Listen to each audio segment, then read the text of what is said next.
Hey, everybody. This is Chris. And Kathy. We wanted to take a minute to thank you all for tuning in. We appreciate every listener and are grateful for this platform. Please help us share our vision by subscribing to our show through your favorite streaming app. Follow us on Facebook, Instagram, TikTok, and YouTube at Petability Podcast. Check out our ever-growing list of affiliates and sponsors. Simply go to the show notes for information and links. And be sure to use our promo code PETPOD22, that's PETPOD 22, on checkout to receive your discount from our affiliates. And now, here's a word from our sponsor. Hi, I'm Alon Landa, CEO of MedcoVet, and I'm a proud sponsor of Petability. We decided to partner with Chris and Kathy because, like them, we want to empower all pet owners who are trying to do the most for their pets. At MedcoVet, we specialize in advanced home laser therapy for pets. Laser therapy is a safe and effective treatment for common conditions like arthritis and wounds, and it relieves pain for most conditions caused by inflammation. With MedcoVet, pet owners can perform this treatment at home while receiving support from experienced clinicians. If you think your pet would benefit from healing at home, visit medcovet.com, and one of our clinical experts will work with you to determine if home laser therapy is the right fit for you and your pet. Tell them Petability sent you.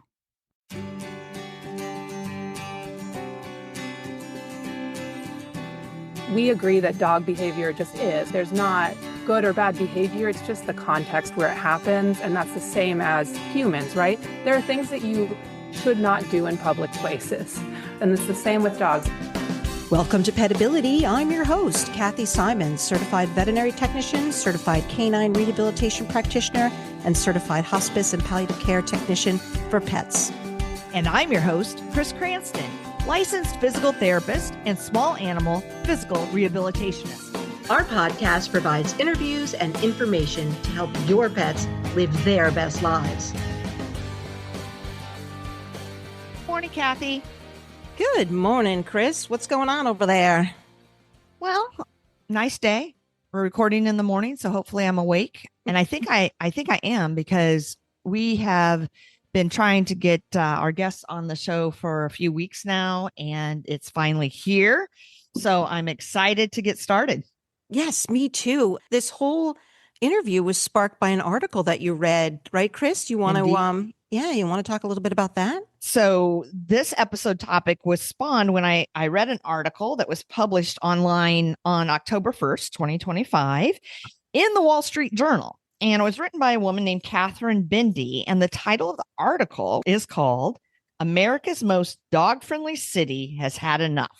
It was highlighting dog behavior in San Francisco. So I'm sure it's not unique to San Francisco, but I thought this is a great podcast subject. And the first people I thought of when I read the article was we need to get our good old friends at Behave Atlanta back on Petability to talk about this, because I think it's a timely topic and something that we can all hear. Maybe a bit controversial. I don't know. So, but we're not afraid, right, Kathy? We're not afraid of controversy, Chris. We're not afraid. So let's get going here. So we all think that dogs are family, at this point. And today they really are welcome almost everywhere. So you can see dogs in cafes and breweries and stores and, even workplaces. So many people are now bringing their dogs with them to work. And I know that there have been some studies that have shown that productivity actually increases, stress decreases in the workplace. So, that's all great. But as our world is becoming increasingly dog friendly, many people are asking, if we've lost sight of good manners and mutual respect of shared spaces. So joining us, as I indicated today on our show, are Lillian Chardelli and Amy Campbell of Behave Atlanta, who are behavior and training experts who specialize in helping people understand their dogs and navigate real world situations with confidence and compassion. I don't know if you know this, but I've actually consulted with Amy and Lillian about Mac and his troublesome car rides. And it was actually great. I had a Zoom interview with both of them, and they came out with a very comprehensive step-by-step program and plan laid out for Mac to help him ride in the car safely and with less anxiety. So I love talking to Amy and Lillian. They're both so approachable and pragmatic, and they never cast blame, right? They're just about learning. We all need to expand our horizons. We can't all know everything, and there are over 60 million pets out there. So how do we best live with each other? And so both human and animal can live their best lives, right? All right. Amy Campbell is a certified professional dog trainer who's worked with more than 1,000 dogs, and of course, they're humans, over her almost 20-year career in the dog world. Amy ran a successful dog walking, pet sitting, and training business in the Boston area for 10 years before selling it in 2018 and moving to Atlanta. And I learned today, before we got on the show, that she's also very close to getting her certification as a family paws educator. That is helping dogs become prepared for life in a family. I know she considers herself a lifelong learner, so one more certification added to her cred. Lillian Chardelli is an associate certified applied animal behaviorist, has her master's in animal behavior and conservation, and a certificate called Living and Learning with Animals. Lillian is an applied animal behaviorist, and early in her career, she divided her time between animal research and hands-on animal care, but she found that behavior consulting was the best way to share her love of behavioral science in a way that would make a real impact on individual animals and improve their animal welfare. So this episode, as mentioned, I like to summarize it as saying, let's discuss maybe dog entitlement at this day and age in 2025. So welcome back to the show, Lillian Chardelli and Amy Campbell. Welcome, Lillian. Welcome, Amy. Hi, thank you for having us again. Hi, everyone. You bet. So Lillian, I know I was remiss. You guys also work with cats, and I failed to mention that in the introduction here. Yeah, this episode is dog focused, but we do work with cats on their behavioral issues. So litter box problems, fighting, integrating with pets, integrating with babies, as well as just training for fun. So we have a lot of cat clients and we'd like to get more. Awesome. All right. Well, let's get into the meat of this show, shall we? Yes. So I guess as I'd indicated, when I read the article, I'm like, yes, our dogs have become entitled. But what's really at hand here? Again, we're seeing more dogs in public places than ever before, and all of them aren't on their best behavior. So what's driving the shift toward bringing dogs everywhere? And are you seeing this in Atlanta as well? I definitely think there's an increase, certainly in Atlanta, but I don't think it's as big in Atlanta as it is in other places. I think Atlanta in general tends to be a little bit more laid back, but I would say, yes, there's certainly more places, more dogs in places, more buildings and stores open to having dogs in there. And I really like it. I don't think it's gotten quite as out of control as in some other cities, according to this article, but it's definitely a trend. And Amy, do you think that this is a good thing? Lillian, you mentioned you liked it, but is this something that maybe overrides what's best for the dogs themselves? In other words, is it the people that want to have their dogs with them at all times? Yeah, it definitely seemed like when I read the article, it was not only about having the dogs present, but being permissive of all kinds of bad behavior and making excuses for stealing food or barking or jumping on a person at a cafe, things like that. There's a difference between allowing dogs to be in places and allowing dogs to be badly behaved in places. And I think for our clients, I wonder sometimes how much of this is Instagram or Facebook or visions of, I saw this dog in this cafe and it looked really fun and I want my dog to do that because the picture looked really nice. And we have to step back and say that is a picture, right? That having the expectation for your dog may or may not be good for your dog, right? We definitely work with dogs who struggle in those kind of environments, who would really be anxious about being around that many people or other dogs. So for us, often when we're meeting with clients, we're looking at the dog as like an individual. What does that dog need? And then the person, depending on their training chops. And I think that's what's going on a little bit. What they're talking about in San Francisco is people who are not good trainers are taking their poorly trained dogs to all these places and then saying, they're just dogs being dogs. And Right. we want to say that's actually not true. Dogs are very smart. They're very capable of learning things. And they're dogs who are going to do really well in environments and dogs who are going to really struggle in those environments. So are you setting them up for success? Are you teaching them what it looks like to be there? And does your dog really want to be there, or can they be well behaved in these spaces? Amy, so what I kind of hear you saying is that there could be an emotional fallout for some of these dogs who are being put in situations where they shouldn't be at the cafe or they shouldn't be at Home Depot because they're over threshold and not able to handle that type of situation. So there's emotional consequences for the pet. Yeah, absolutely. There's emotional consequences. And there's also, when we think about how a dog learns, distractions are a big challenge. And so many humans have not really gone through the steps to teach their dog how to focus amidst distractions.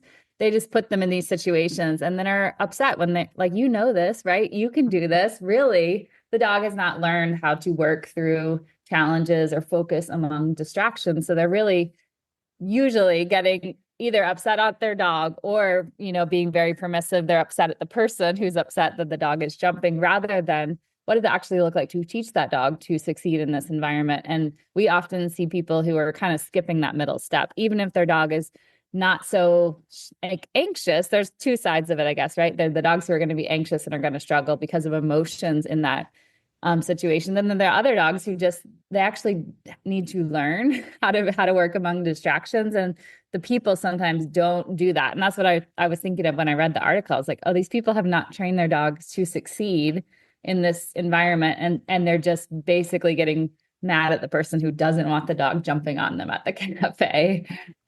I've been thinking about it from the human perspective, or the other person who maybe got their sandwich stolen by a dog. But there are people out there that are terrified of dogs. There are people out there that are frightened of dogs. And we haven't really respected that. And if you're frightened of dogs, you're frightened of big dogs and little dogs and medium-sized dogs. And yeah, it just seems unfair that we encroach on that with these people that are maybe sitting there trying to have a cup of coffee, and then our dog comes in and steals their sandwich. And it's not fair for them either. Yeah. I think that, we have to recognize that can be a true phobia. And I think that sometimes we people that love our animals, love our dogs, our pets, we're like, well, they're friendly. They're not any threat. But what's going on, psychologically for that other person needs to be honored. So well said, Kathy. Thank you. In addition, I feel like I need to add that I like that my dog is welcome in more places, but I do agree that there needs to be better regulations, and the humans need to be doing a better job when they take their dogs to places and choosing where to take them based on their ability to control their dog and also their dog's welfare and what their dog needs and wants. But I wanted to add that people are also allergic to dogs.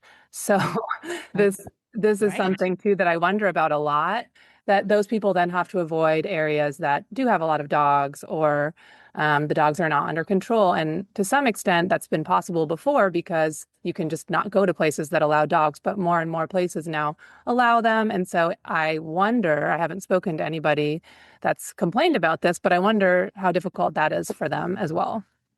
Good point. Yeah. Oh, and I have one more thought to add on, because this came up in the article about dogs are just being dogs when they steal food from your hand.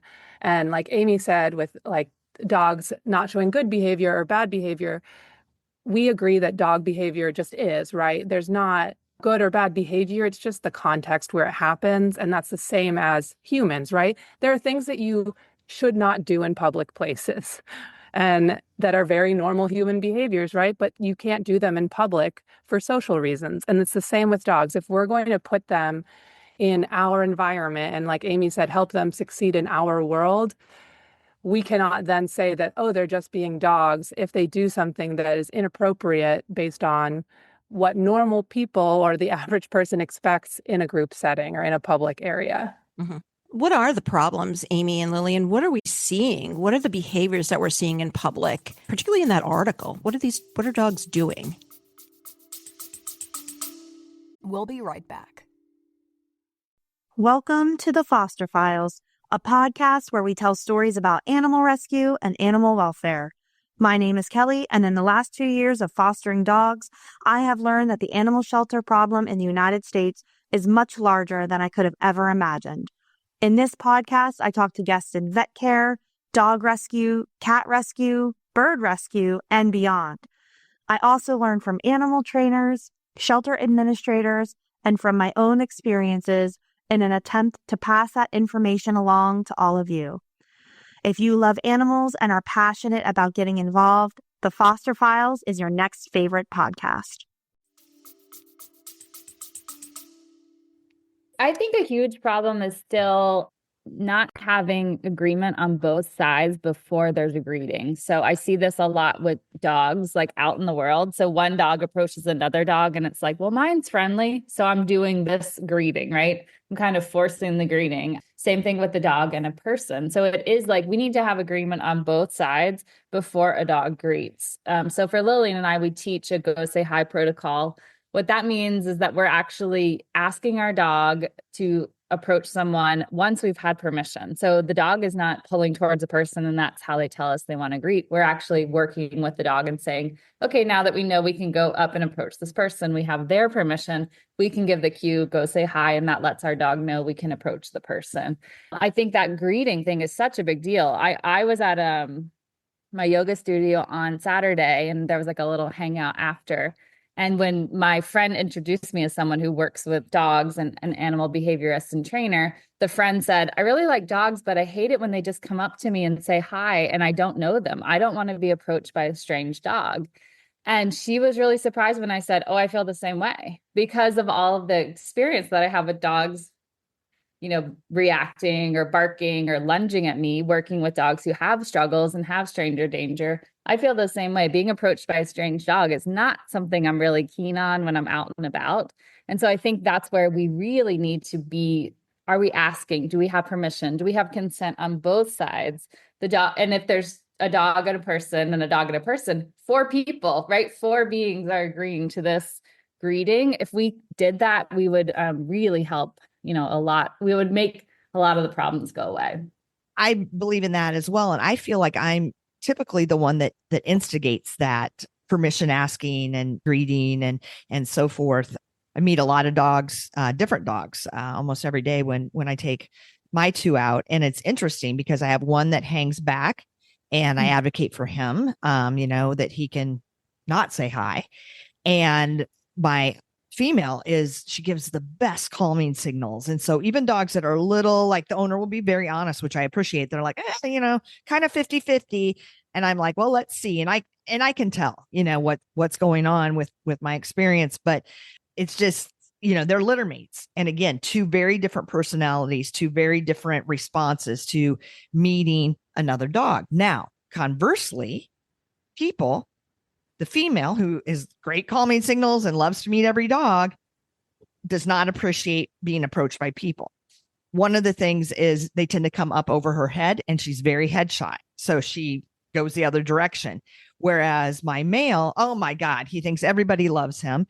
And it's hard because he's small, 15 pounds. I'll say the community has kind of taught him to jump up for attention. Because, he's knee high. So he comes up and puts his feet on thighs. And I, try to say, no, don't pet him till his paws are all 4 on the ground. And of course, people ignore me because he's so cute and affable. And so that's certainly been a personal experience and an issue for me in poor dog manners, even though I'm trying. It's so hard if it's a short dog. I definitely feel like short dogs are going to jump up. And so, yeah, like you're right. The dog is reinforced for jumping up. A lot of times we have clients who have short dogs, small dogs, and they're apologizing for the dog jumping. I personally don't mind. I feel like it's very understandable, but I think that's where it's, again, like it's a personal preference.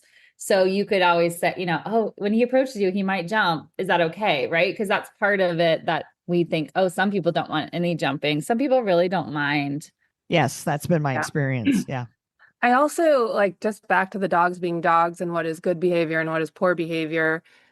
A lot of the problem behaviors that come up are people kind of switching or not really understanding what it means, like when a dog is just being a dog. So most of the dogs that people own as pets have not lived in a social group with a large amount of dogs and a large amount of freedom. So they're not like city dogs who know socially how to let another dog know they want space or how to deal with that. Sometimes they do know that, and then they're great, like off leash in a dog park, and they can communicate really well. But what happens is we take these dogs that don't have great social skills with other dogs or people, and then either they go to an off leash environment and the dog is pretty out of control, and other dogs respond to it in a way that they would to an out of control dog. And then the owner gets upset saying your dog barked or whatever at my dog or bit them. And really that is dogs being dogs, but the dog, if you don't give your dog that social learning, you can't just say they're being a dog and kind of throw your hands up. It's not fair to any of the creatures there. And then on top of that, when they have a leash on and they're in a restricted environment, they cannot just be a dog, right? Because we haven't given them an escape option. We've taken away a lot of choice for them. So in that situation, you need to respect that actually they need to sort of behave by our construct, which means we should ignore other dogs unless we're given the okay to greet, or we need to be polite and things like that. So I don't know if that made sense, but I Yes. feel a little bit frustrated with like, let them figure it out. They're dogs or they're wolves, because those are not true anymore. The dog did not have the upbringing. That's why we don't re-release animals into the wild that have been reared by humans, right? They don't know what they're doing. Right. They don't know. There's so many cues that maybe we do pick up on that we know, right? So we've all seen the play bow and we all know what that means. And we all see like the lip curl and we know what that means. But there's so many subtle behaviors in between that we maybe don't pick up as owners. The side eye, the vibe. There's so many things in between those two that we recognize, you know, the lip curl or the play bow. There's so many things in between, so many subtle behaviors we're not picking up on. And so how do we educate ourselves on that? How do we educate ourselves on the subtlety of these behaviors? And how do we educate ourselves on proper social etiquette with other people and their dogs? That is a great question. I think for sure a good way is to hire a trainer or to seek out like an actual education on that, get some body language handouts, watch some videos. I was going to say, we often recommend Lily Chin's book on dog body language. It has a lot of subtle signs. It's great illustrations. It talks about all the ear positions and tail positions and the mouth and the eyes. It also talks about social greetings and how dogs greet. So that's a really great book, good resource for anybody trying to understand more about dog body language. To me, when I think about two dogs greeting, let's say at a cafe, I'm also thinking, what is the expectation here? Is this a wrestle? Are we expecting them to play in this kind of area where there's tables and where they're on their leashes? Are we expecting them to sniff and then move away? What is the expectation for the dog? And for me, I've got two very different personalities for my dog. One is a puppy, everything's happy, everything's easygoing. The other dog is a 5-year-old who's a rescue. She's fearful. She's got some reactivity. So for her, it's like, what is the expectation? She could do a greeting with a person. She could do a greeting maybe with a dog, depending on. But then from there, what is supposed to happen? For her, she's going to want to move away. Is the other dog going to expect wrestling, right? So sometimes when I'm thinking of two dogs who are interacting, it's like, one, do they want to? And then two, like, what comes after that? What are we actually expecting from our dogs who are greeting in that kind of social spot? And I do often think of, we teach our dogs in Atlanta to, if they're out in the world, they ignore unless you're given a specific cue to approach, because you are going to see dogs out and about. And so having that default ignore is going to be really helpful, because for the most part, it's probably not when you're on leash with your person that you're going to wrestle or you're going to romp or you're going to be going up to everybody. Weird expectation, like, okay, now we met, now what happens? Yeah.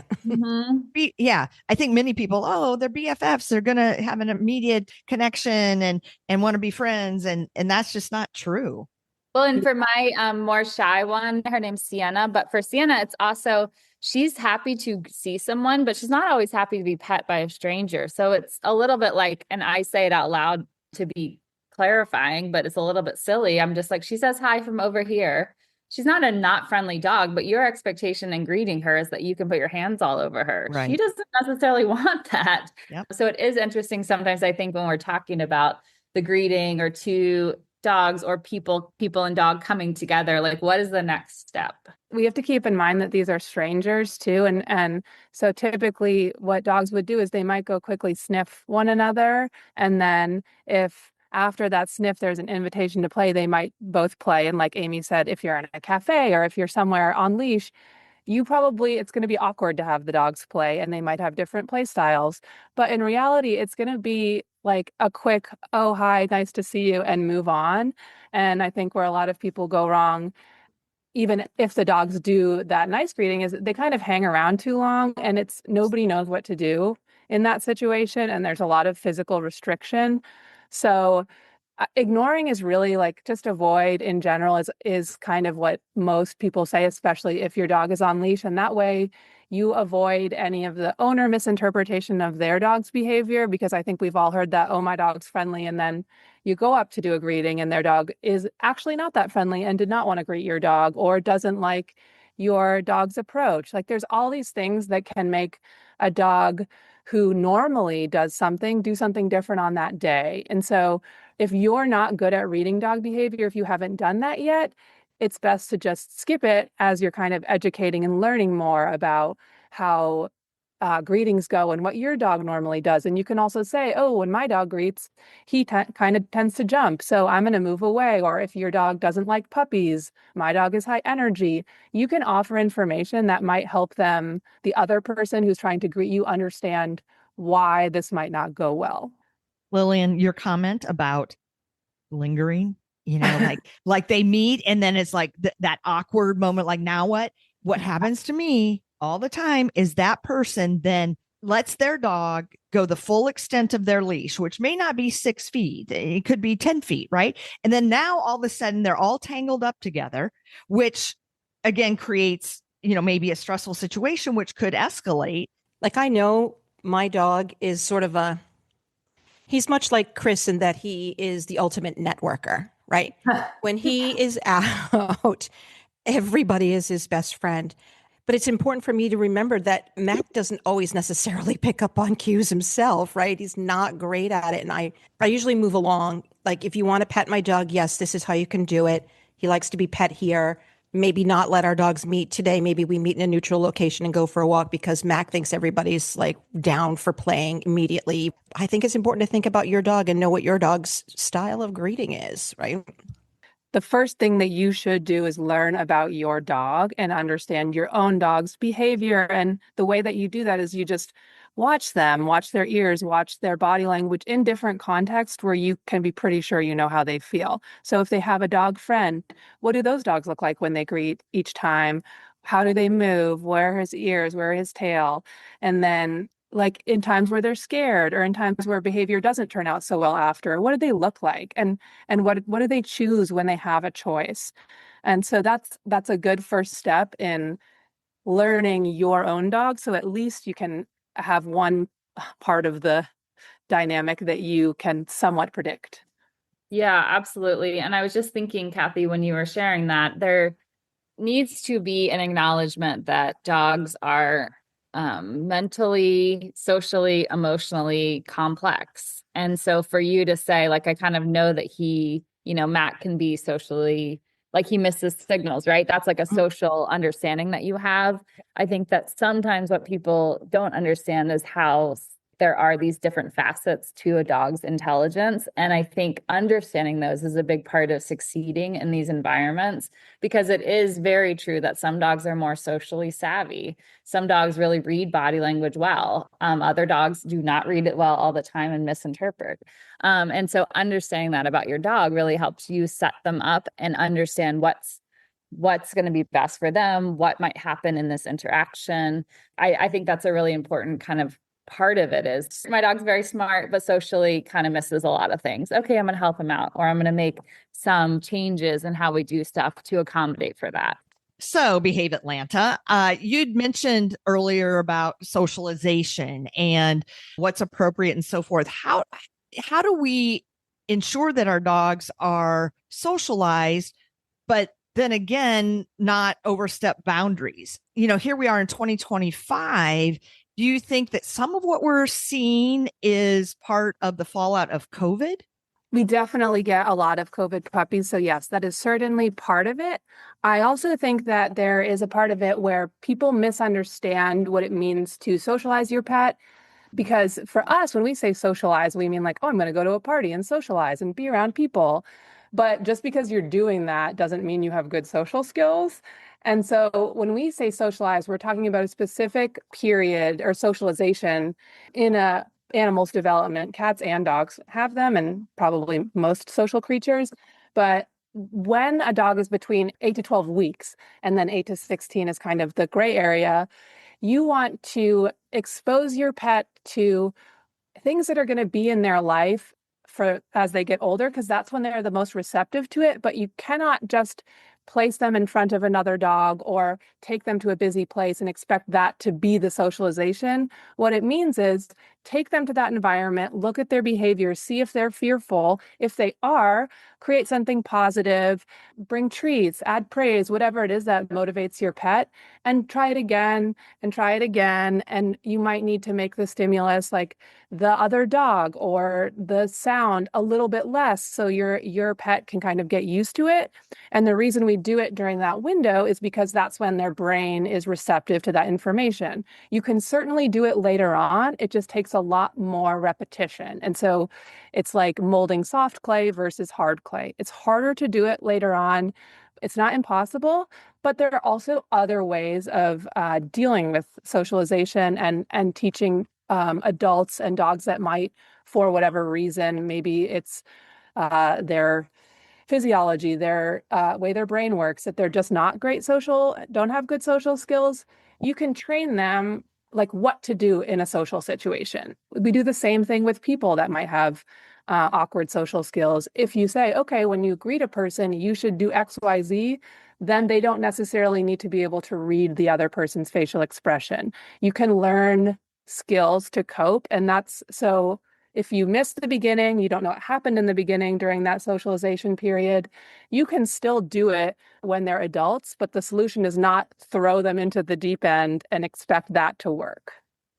I want to interject here because I think, kind of thinking about people, that was excellent. I have many friends in my life that are introverts and may get social anxiety, right? And our dogs are the same, but it's not to say they can't be in social situations. Again, they may say, hi, nice to meet you. And then they retreat to their table or, whatever it may be. She's talking about me. Oh, you're doing great. You're fooling us all. Yeah, we wouldn't put Kathy in the middle of a room and then all like pepper her with questions and point at her and things, right? No, I would be out of there. Oftentimes we don't know the early history of a pet, and certainly it's very early. What'd you say? 8 to 16 weeks? What's the period? Yeah, it's pretty young because and this is where I will say, this is where kind of the natural biology of dogs and animals and evolution matters, is in the wild, they would be leaving their den at that stage. And so they need to learn kind of what is safe and what is not safe. And so they're young enough and their mom's around and they can kind of safely explore. And then after that, it's like, okay, everything else is scary because I need to protect you from scary things in your environment. And so they learn about their social group. They learn about other members of their species. They learn about the sounds and the sights of near their home. But then new things are scary because that's protective for wild animals, to be avoidant of people, be avoidant of unknown species. And dogs look so different now. It's like if you're a pug and you grew up with only pugs, what is that Newfoundland that is not a dog? Right. I'll jump in here and just say there's a problem that we see happen again and again, which is an animal. Okay, let's say a dog from a rescue background goes into an environment socially and has a negative response. We call that CER, conditioned emotional response. So the dog has a negative emotional response to seeing another dog in public. What the owner often is doing, I got to socialize them more. Let's go into that situation again and again without any help, right? So that's the point where you do need to step back, hire a trainer or a behaviorist, and actually, how do we change a negative conditioned emotional response? It's not just from putting them in the environment and like quote unquote socializing them. That actually ends up going backwards. And the the negative response can get even bigger because now the dog is unsafe. They feel like they're not being heard. They're in this situation that's scary. And I actually was just thinking about people. So people also could have a conditioned emotional response to dogs that's scary. They were bit as a kid. They had a really scary dog living next door, right? And so how do we actually respect that when we're in these social situations? So we've talked a lot about, dog to dog interactions and socialization and things to do. The gist of the article from the Wall Street Journal was talking about the dog people interactions. And again, kind of the inappropriateness of behaviors on the dog's part. Okay, that's how it's perceived. Again, like they're going rogue, right? These feral dogs and they're off leash dog park and running amok. And the perception of people, and again, the article emphasized people that love dogs that, would rate themselves a 10 out of 10 on the dog lover scale, but are noting that this is just not working. Like the social contract between dog owners and non-dog owners, or dog owners that aren't reading the appropriate social cues and aren't setting the appropriate boundaries to set them up for success, are putting a bad name on those that are doing the right things, leaving their dogs at home and doing the training and so forth. So yeah, let's focus there, ladies. What do you got to say? We have kind of forgotten how to be polite in general to one another and considerate of other people's feelings and considerate of other people's issues. And so we can be selfish when we go into a public space and just think, well, it says dogs can come, so me and my dog are going to come. And if your dog has a problem with that, you shouldn't be here. And that is very frustrating because people who love dogs should also love the dogs that are struggling. And I think this is where my biggest rant comes in, is that I think people are they think like, oh, every dog from the shelter needs to be rescued and they need to like have a wonderful home. But then when they encounter that dog on the street and that dog might bark at them, they'll and their dog is well behaved, they'll say like, oh, you shouldn't be here. If your dog can't handle it, your dog needs to leave. Or why did your dog act like that? You shouldn't bring your dog to this environment. And half the time the environments are public spaces, like they're walking their dog that has anxiety. And if my dog off leash runs up to them and that dog barks at mine, I should not then say like, keep your dog away, because that's the same group of people that is trying to save these dogs and keep these dogs happy. I think that is well said. I definitely think that we need to mingle more in a positive sense and learning the other person's perspective, and in this case, what that means about their dog and their dog situation, because then we can be much more empathic and we can help that not only dog that's struggling, but that dog owner that is trying so hard because, again, they've rescued this scarred dog, maybe physically and emotionally, and helping them, to do their best. And by not getting the information and just judging and yelling at them to get away, that's not helpful for anyone. I think when you see a dog that's barking or struggling or reactive, if your dog is well trained and well behaved and gets along with every dog, then that's a great opportunity for you to help that person by moving away or telling your dog to look away or crossing the street, rather than expecting that person to have to avoid even more situations. And that's what's really frustrating about people not respecting the social contract, is that if it says you have to have your dog on leash, then people whose dogs are fine on leash but don't want to be approached by off leash dogs will want to go there because it feels like it's a safe environment. And by bringing your off leash dog there, who's quote unquote friendly but runs up to their dog and tries to play with them, you've now made that a place where they can't go. And so that's really hard, that these clients that we work with that care and mold their whole lives around making their dogs feel safe have fewer and fewer places to go because other people, when they take their dogs there, are not respecting their rules and kind of putting their own needs before these dogs that actually have very few places where they can go and feel safe. So many people just ignore what the other individual is telling them.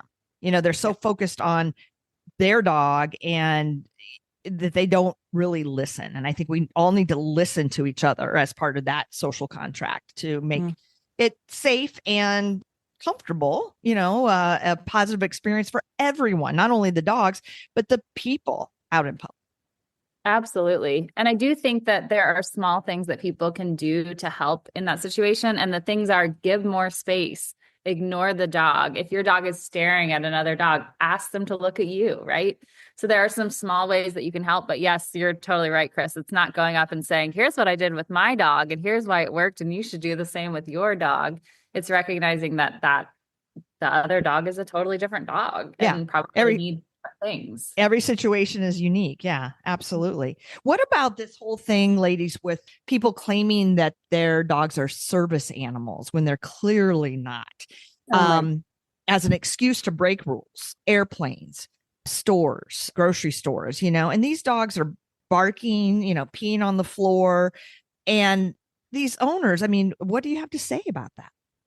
For a school project in grad school, I actually did interview somebody with a service animal that was a seizure alert dog and got kind of her perspective on it. And it is really hard for them because their dogs undergo rigorous training, not only to be able to help them and support whatever the disability they are helping with is, but they are also trained to be in these public spaces in a way that is not obtrusive, not destructive, not distracting to anybody. So these animals that get this certification, it's earned through training, sometimes through breeding. Like they're very highly skilled. And so when an untrained animal comes in, it can make their life hard. It can distract them. It can make it so they can't do their job. And it also, as you said, can give a bad name. So more and more places are restricting animals, even service animals, because people claim their dog is a service animal and then they don't have those skills. And so I think people who do this sometimes, to give them the benefit of the doubt, think, oh, it's harmless, right? I'm not hurting anybody. I'm just taking my dog in because then I get to have them. When in reality, you are hurting somebody, and it's somebody, again, that is already a minority that needs extra support. And so that's so frustrating to me that there are times and places where I think okay, this is a use case for that, where it's not that impactful on somebody else's well-being. However, if your animal is extremely poorly behaved and they don't have any skills, and they might be impacting another service animal's ability to succeed and a person that really needs that help. And so I just hate that they're actually really negatively impacting a vulnerable group. You may be interfering with that other person's medical needs or potential medical emergency because their dog is distracted when they are about to have a seizure, or their blood sugar is low, or whatever, because your dog is, distracting their working dog. Briefly, I know we're talking about dogs, but I have a rant about this as well. There was a lady a couple of years ago who wanted to take her peacock on a plane, right? Yeah. Yeah. And I'm not sure that anybody else is thinking about that animal's emotional life. That peacock doesn't want to be on a plane. It doesn't want to support you emotionally. His peacock wants to just, do bird stuff and hang out with other peacocks and whatever. And so the point of some animals are not emotionally or physically trained to be your support for whatever condition you may have. And those animals are selected intentionally because of their behavior and because of their temperament and because they were able to be trained to guide you if you couldn't see, or guide you if you couldn't hear, or alert you if you have a seizure. So some of these other animals are just not qualified to be service animals. There's also the distinction between service animals and emotional support animals. Right, and I think that the emotional support animals have taken it another step further, back to very early in the show, Lillian, when you were talking about allergies and people being fearful. So now all of a sudden, when people thought they could be in this space where they were safe, the odds of having a true service dog on your flight are pretty rare. Yeah. And you can ask to be seated, far away on the plane or whatever. But when everybody's bringing them on as emotional support and so on and so forth, and I know a lot of airlines have really put restrictions on, who can fly in the cabin and so forth. But yeah, I mean, they could be having an asthma attack because now all of a sudden there are 10 pets on the plane, if not more, that they can't escape.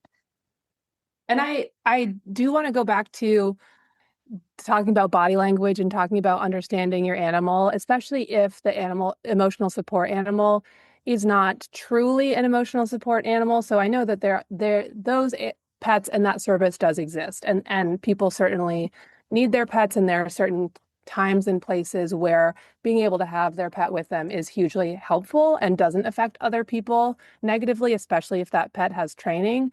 But if you're just doing this so that, you guys can hang out more, and because you saw, like Amy said, on social media, you need to consider, like Kathy said, how your pet is actually feeling in that environment, because people can mistake what's shut down. Shut down behavior is when a pet is so scared or so nervous that they kind of just don't do anything. They lay there, they're just sitting still, or they might even be sleeping or pretending to sleep. And that can actually be a very fearful animal that feels so nervous that they won't do anything. And we often talk to our clients about identifying that, because sometimes they'll say, oh, my dog is really nervous in kind of a medium crowded situation. But then when there's a ton of people around, they're fine.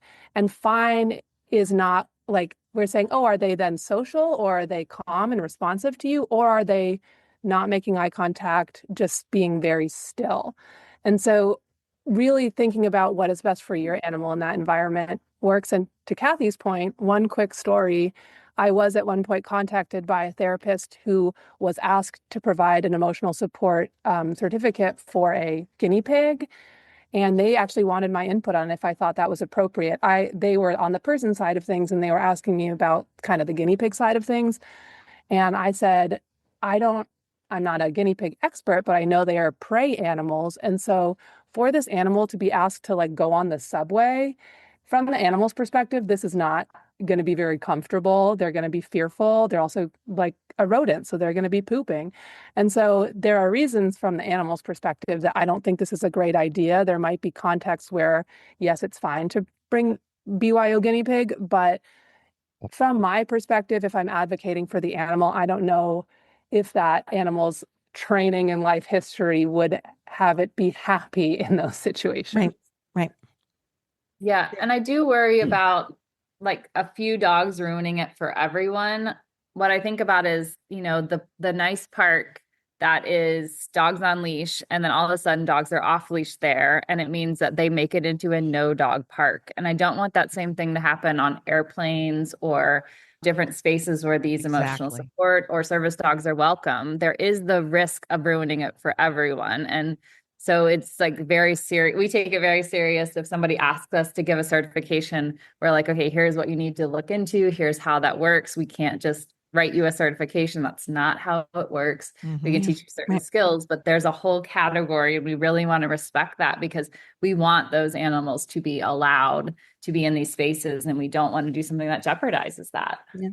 Whenever I'm going somewhere that I'll call and see if my dog is welcome. Hey, can my dog come into Home Depot? Can my dog go into J.C. Penney? Can my dog come into TJ Maxx?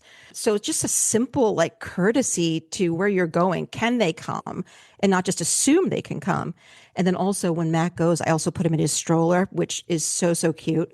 But it allows me to do what I want to do, which is shop and not have to worry about, is my dog sniffing or peeing or trying to jump on someone? I've contained him to his stroller. So just simply like asking, are my dogs allowed here? Yeah. And also like examples of not sneaking them into a hotel. Right.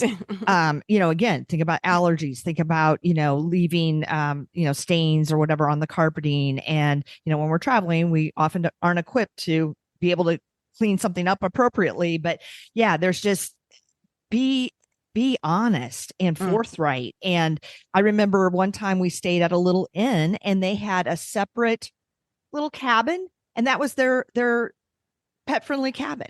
So the dogs and other pets weren't in the main part of this historic inn, but they had accommodated that. And I bet if we hadn't asked, or we either wouldn't have traveled with the dogs, or again, you're forced into an uncomfortable, situation by having to ask in the moment, So to your point, Kathy, planning ahead. I know we're getting close to wrapping up, ladies, but I just wanted to ask a couple of things here. For non-dog owners, what is a respectful way to dialogue with a pet owner or a dog owner whose dog, in your eyes, is misbehaving, on leash, off leash, depending on the setting? How do you engage without it creating escalation? I think it certainly depends on the situation, obviously. So I would say, like across the board, what I would say is, I'm either fearful of dogs or I'm uncomfortable. Would you mind like putting your dog on leash or moving them away? Or you might need to explain why you can't leave that situation or you're choosing not to leave that situation if it is a context where, like, if you're in a dog-friendly cafe and the dog you're afraid of them or they approach you, I would just say, could you move your dog away? Or your dog just went for my food. Can you please take them out of here or something? But I think most often the best way is to just say, hey, I'm uncomfortable with this. Would you mind just moving your dog to a different area? It's tough because I think that's where people who say like, oh, this is a dog friendly XYZ, you shouldn't come if you're not comfortable with that. And so then it can become antagonistic. But in that situation, I really think it is on the part of the like property owner or business owner to create strict guidelines so that doesn't happen. And when something happens, it's not a fight between the patrons, if that makes sense. So, for example, our farmers market says well-behaved dogs only. And I thought that was pretty smart because it kind of gives them the ability to ask somebody to leave or ask somebody to move their dog away if it's not behaving in a way that is comfortable for everybody. And yeah, so I guess that would be my answer. I don't know, Amy, if you have more thoughts.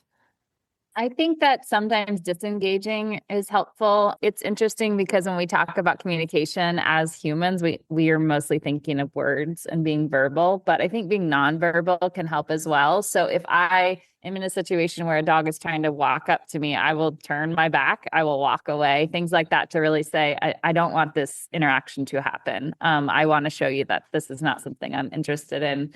Which the dog will understand, but the human might not.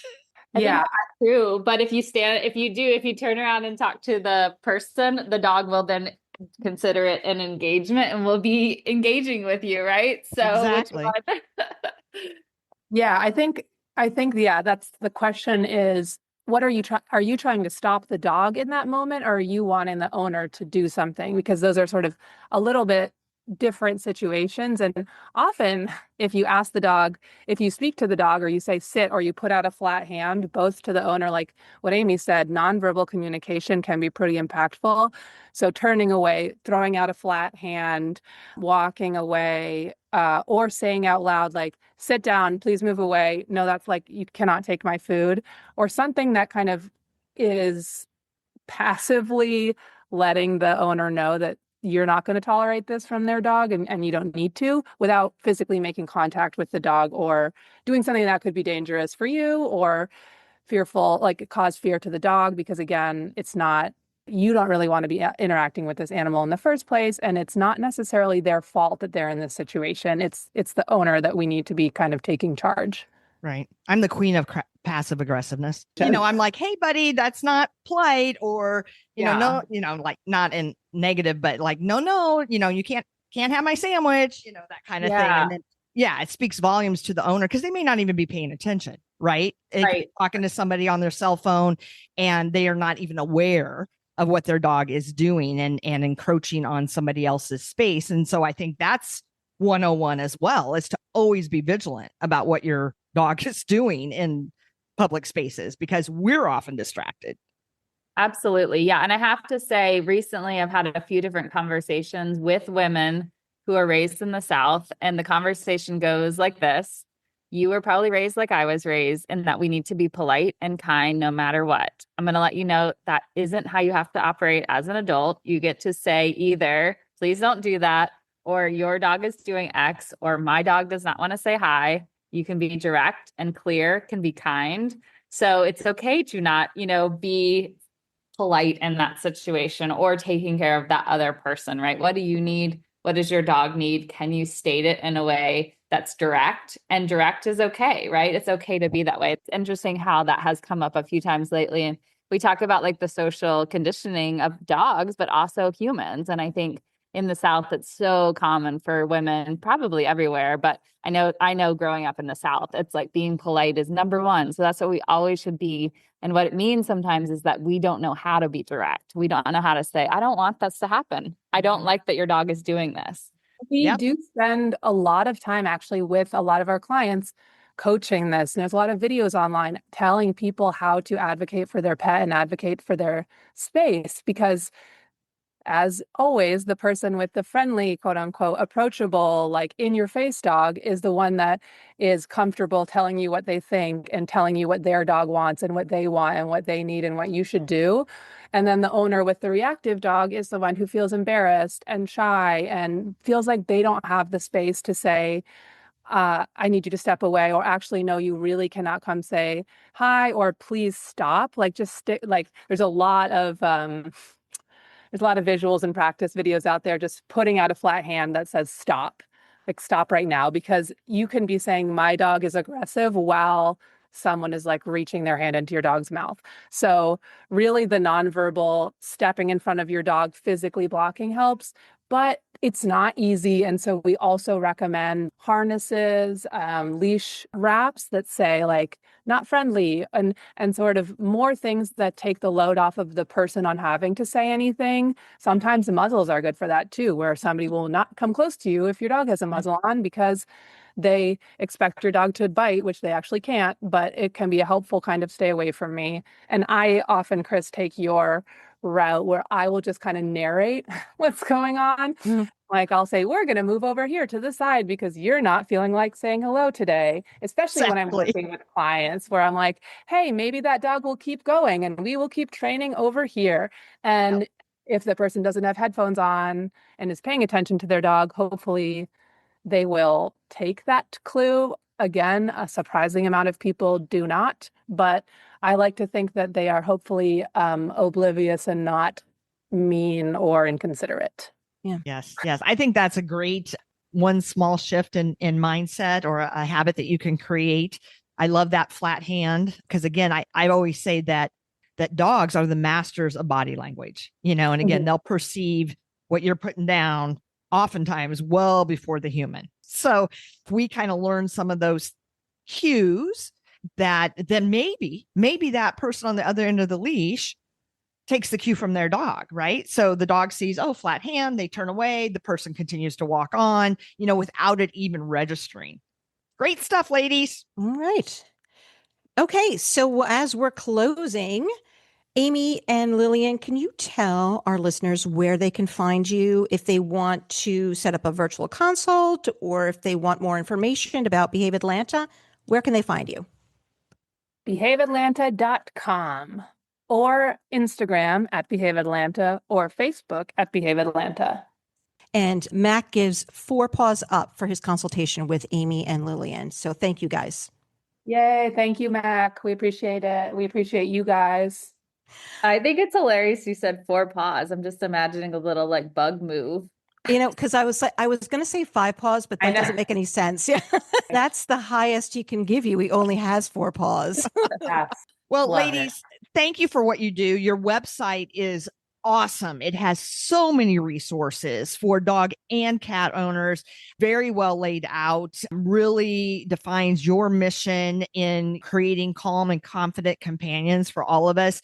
And I love the fact that you're, willing to do virtual consults and help so many people, including us, Kathy, around the world. So thank you. And we'll have you on again sometime, I'm sure. Yes, that would be wonderful. Thanks so much. This has been fun. It's a good conversation. Hi, Petability fans. This is your host, Kathy Simons. Do you live with a blind or visually impaired dog? Don't let vision loss stand in the way of a full, joyful life. In my book, Blind Devotion, Enhancing the Lives of Blind and Visually Impaired Dogs, I share my expertise and passion to help pet owners like you navigate life with a blind dog. From adapting your home to building trust and confidence, this book is your go-to resource for ensuring your furry friend thrives. Your dog's vision may be limited, but their potential isn't. Empower your dog. Get Blind Devotion today at Amazon.com.